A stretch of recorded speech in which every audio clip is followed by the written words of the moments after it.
Al, CFAM celebrates 60 years this year. Pretty special. It was just a few years ago we said sayonara to you and you retired from your position on the morning show.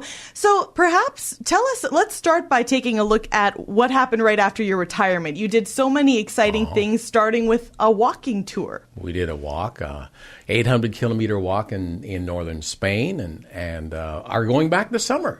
We're going to Portugal, do the same thing, but just not as many kilometers. Better shoes. Yeah, right. So we did that and did a number of things. Yeah, for sure. Spent more time near water. I enjoy water and the lake and all that, and so we did that too.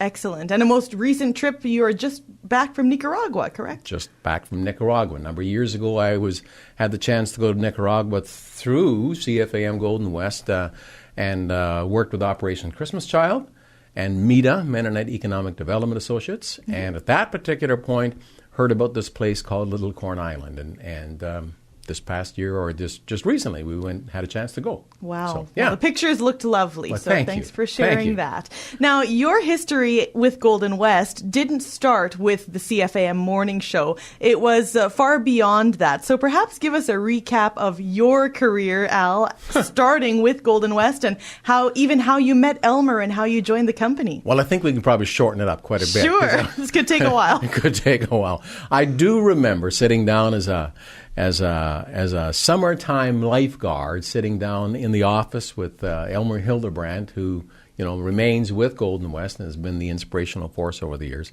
and being made to feel welcome and starting as a part-timer, and Elmer drawing analogies to the work here and to my role as a lifeguard, but. Started as a part-time evening person like many people did, and then just as time progressed, became more and more till ultimately I sat in the same chair that you are right now and became program director as well. That's right. And if my memory serves me correctly, at one point you were a wake-up call for Jim McSweeney. I was. I was a producer and an on-air host earlier. Jim's show, or Jim's Place, started at 7 o'clock. And I think it was at 10 to 7 or something like 10 to 6. I had to call just to, hi, are you on your way? That kind of a deal. Wow. So obviously you've seen a lot of changes within the company as far as programs go. You've also been a part of hiring people to come and work for Golden West as well, including myself. So I thank you for that opportunity. You've seen so many faces and so many people. Why don't you just share a bit about the people that stick out to you or some of the memories you have with the staff? Anytime you do a list, you miss people. So I'll start by saying that. But I think there are a number of things. One, my role, as you mentioned, as an on-air host, but my role was also as someone who hired people and encouraged people to come work for this particular company. And so I look back on, some people stayed and they were just like part-time students, or, students came here for the summer, were going to university or something like that, and so they were here, and or even high school students. We had some of those as well. So, and I think for if I looked at it as our role was to make sure that their first job was a positive experience. That they went into the work world, they felt good about themselves and were able to find something they wanted to do longer term. And some people, this became like a springboard. And so I think of names like Terry St. Louis, Terry Lee, who does a national soccer sports program. She was part of this place. I think of someone like Lorna Dewick, who hosts Context, I believe the shows. It's a national current affairs program out of Toronto or Ottawa. She was part of our news team at some point. I look at Megan Batchelor, who was a part-time student who worked Saturday afternoons and now works for CBC as a reporter in Vancouver, and others as well. And then those who chose to stay and grow this company, like yourself and like Michelle and like Chris, the current people on the morning show. You are one of the reasons why this company grew as much as it did over the last now 60 years. So it's kind of neat to see people who use this as a springboard and those who said, this is a place that deserves my energy and I want to stay. Yes, and I know that every one of us and all of the people that you mentioned would mention you when talking about how their careers got started. So very kind. Nice shoes to step into as well, but never to fill. So thank you, Al. Sure. Now, you are someone who has been and still is well connected in the community of Altona and southern Manitoba as a whole. And you're always out and about. People notice when you would go to an event, there's Al Friesen, CFAM is here. It was always it was a big deal when you were somewhere, and you really made people feel important when you were at an event, whether it was emceeing or just to attend and gather some pictures and audio.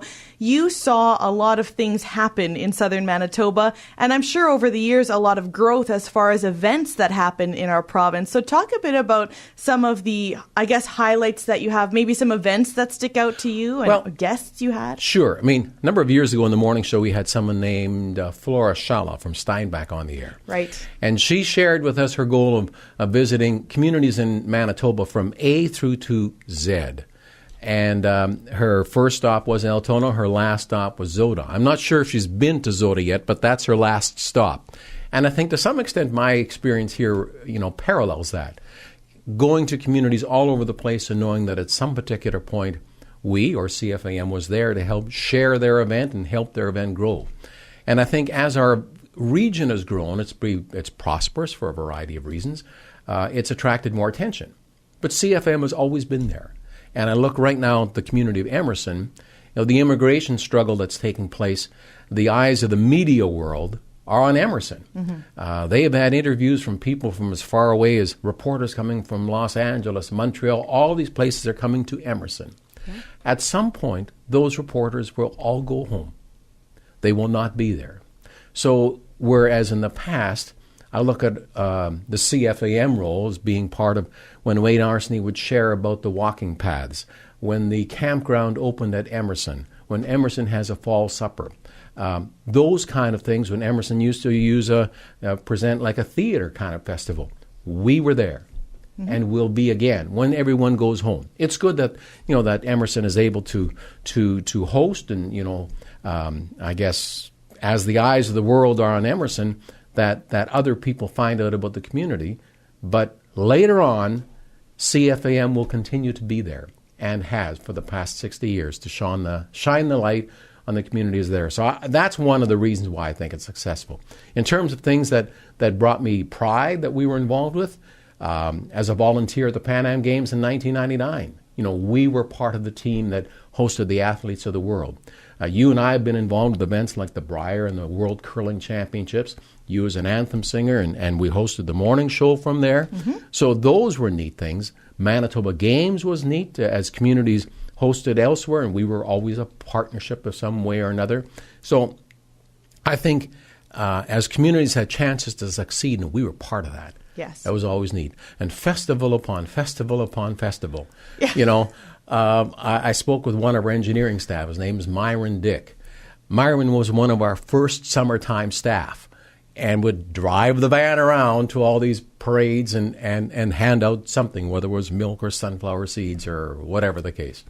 And I think that's always been neat, that we could go to all these places and people would welcome us because they knew that we were on their side. Yeah, for 60 years. 60 years. And we know 60 years is no small deal. I was only here for 41 of them. 41 years for Al. But overall, 60 years being a part of the Southern Manitoba community events and people's homes. Mm-hmm. Al, what would you say the impact of radio is in Southern Manitoba or in general, how radio really affects a listener and a host? Well, we referred to the people that were behind the scenes. We referred to the stories or the events that we cover. We referred to the on-air staff and those that were involved.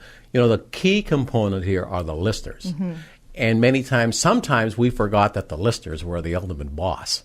And so when they reminded us of something that, that we were doing to their radio station, it was a good reminder that this is their radio station. It's not ours. So, and so we need to be sensitive to that.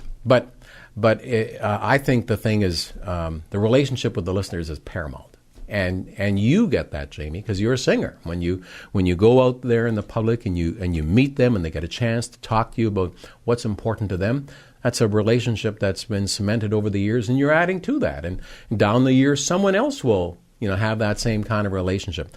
things have changed dramatically in terms of how we deliver, how we speak to them on the radio, and how the story is presented. I mean, we're in video right now. Right. But one thing that has not changed is the people that we're talking about. They're not Brian Mulrooney's. They have been, but the fact is that we're talking about people who said, they go to the mail with them, they sit next to them in church, they're in the shopping store line up, paying for their groceries, and that's when you find out about what's important to those listeners. So yeah. I think that's that relationship is something that needs to be, nurtured and protected.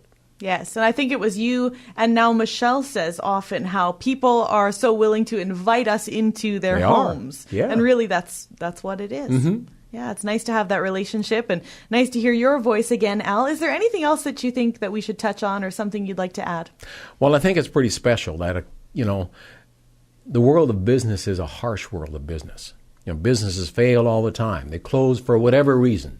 Whether the product's no longer relevant, whether the owners want to move on to something else, and so the economic landscape is littered with businesses that are no more.